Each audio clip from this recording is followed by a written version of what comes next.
Assalamualaikum, selamat pagi. Selamat pagi sahabat-sahabat selaman semua. Hari ni saya nak try seekor burung hutan dekat kawasan pokok kecil ni. Untuk menambah ranking BB si Kongkot. BB si Kongkot. Manalah tahu dapat menapau seekor. Jadi tambahlah ranking.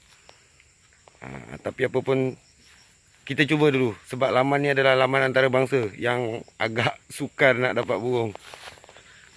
Jadi kalau tak dapat pun tak apa.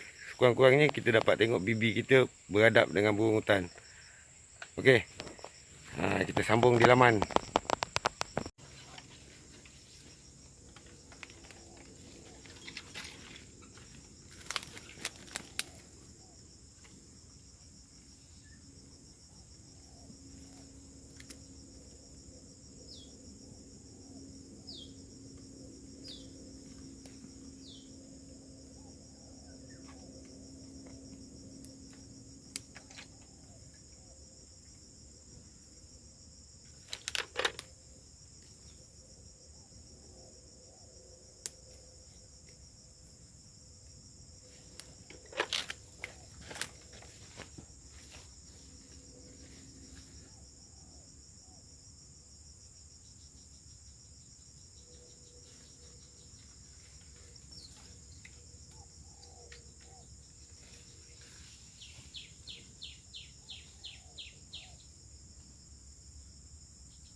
Terpumpau lagi hari ni. Ingat boleh tapau seko untuk tambah ranking BB si Kongkot. Tapi kebiasaannya laman antarabangsa memang macam ni. Serendah-rendah macam ini. Aduh. Buasir fikir buasir joki kalau tunggu. Tapi apa pun syok dapat tengok BB main dengan BH kan. Jadi tak tapau pun tak apalah. Laman memang susah. Hari ni laman ni memang susah. Ni laman boleh dikatakan laman antarabangsa. Memang payah nak dapat untuk tapau seko. Kebanyakannya bergantung kepada nasib lah. Jadi apa pun, terima kasih banyak kawan-kawan. Support.